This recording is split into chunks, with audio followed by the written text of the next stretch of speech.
Welcome to the deep dive. We're going to be taking a closer look at fencing today. And as the host of the Fencing Family podcast, I'm always super excited to just dig deeper, into all the different parts of fencing, but especially, the mental game.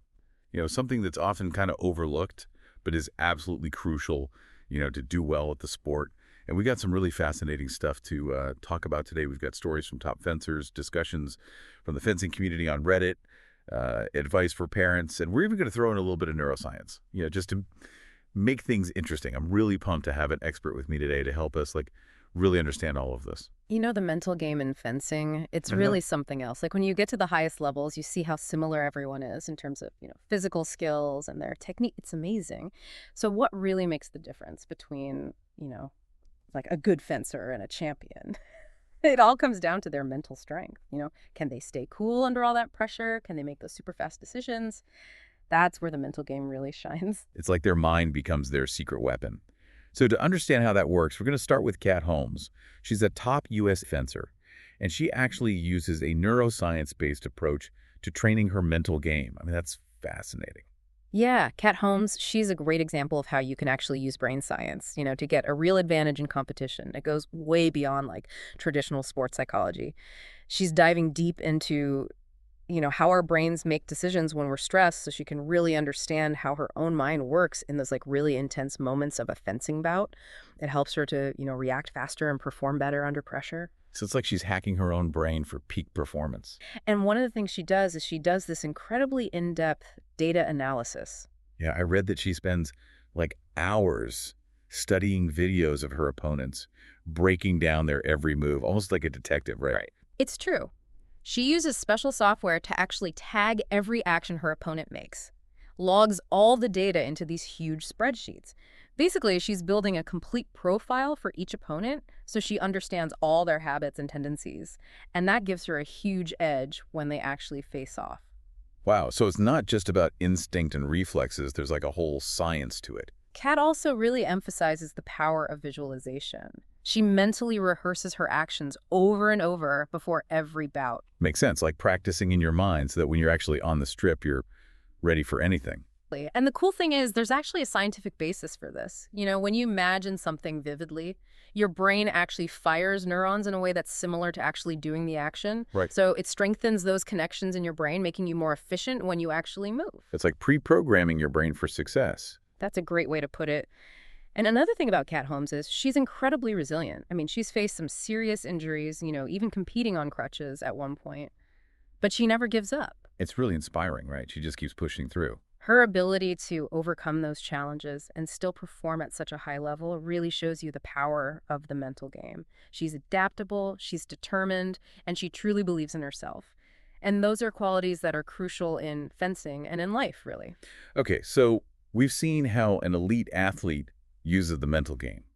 But what about the rest of us, like our listeners? Are these strategies really applicable to their own fencing journeys?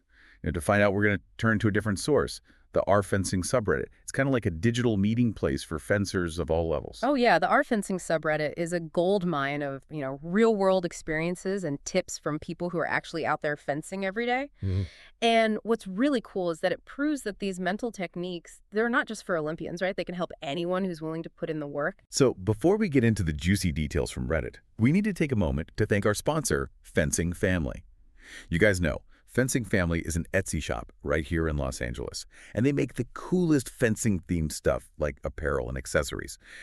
Whether you're looking for comfy clothes to wear at the club or just unique gifts for your fencing buddies, Fencing Family has got you covered. And their stuff is designed by fencers, for fencers, so they really know what we need. Comfort and style, that's what they're all about. Exactly. So make sure you head over to their Etsy shop at https://fencingfamily.etsy.com and check out their awesome collection. Now back to app fencing.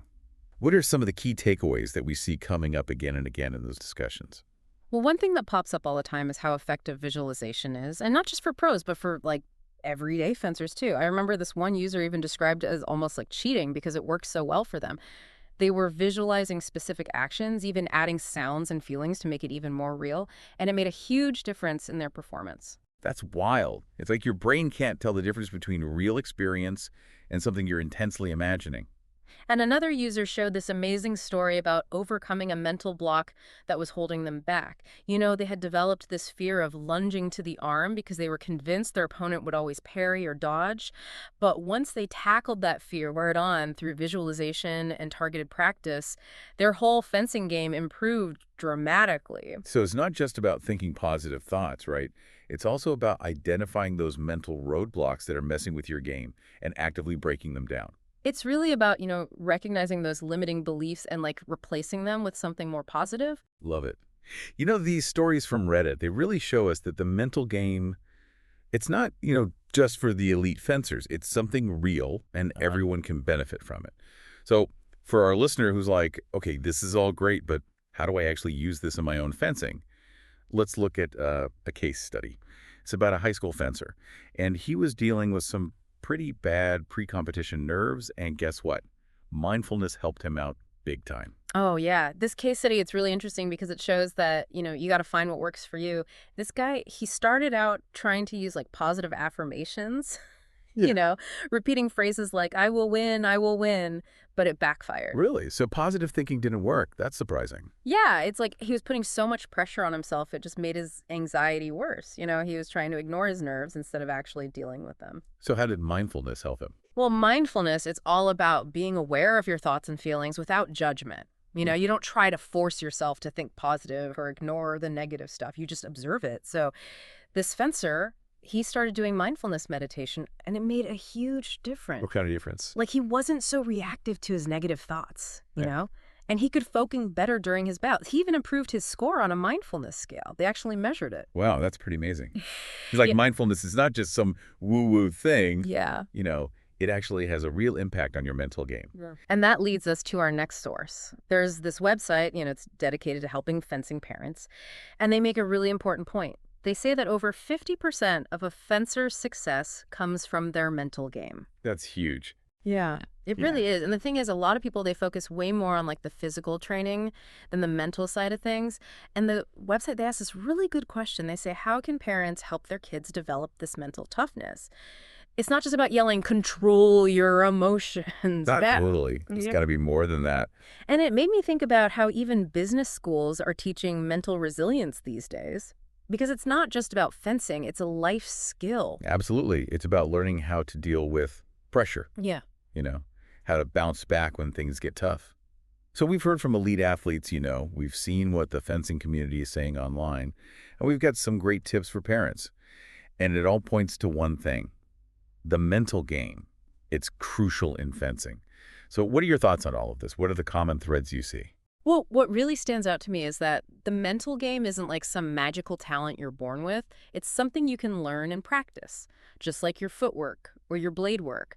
We've seen examples of people at all levels using these techniques to get better and overcome their challenges. It's empowering, right? Yeah, Knowing that we have more control over our performance than we think. totally. And it's not just about winning or losing. It's about building that mental resilience that'll help you no matter what you're doing. Okay, so let's go back to the neuroscience part. We talked about Kat Holmes using it. Can you explain a little more about how the brain actually changes when we do these mental exercises? There's this amazing thing called neuroplasticity. It basically means that our brains can rewire themselves based on our experiences. So when you do stuff like visualization, you're strengthening the connections in your brain that control those actions. So when Kat Holmes is visualizing those moves and analyzing her opponents, she's actually changing her brain for the better. She's building a blueprint for success, and her brain is becoming more efficient at doing those things when it really counts. And this applies to everyone. Every time you step on the strip, you're training your brain. It's like this constant back and forth, between your mind and your body. The more you practice, the better you get, both physically and mentally. And the best part is you can use these mental skills outside of fencing, too. For sure. Yeah. It's about building resilience, being self-aware, performing under pressure.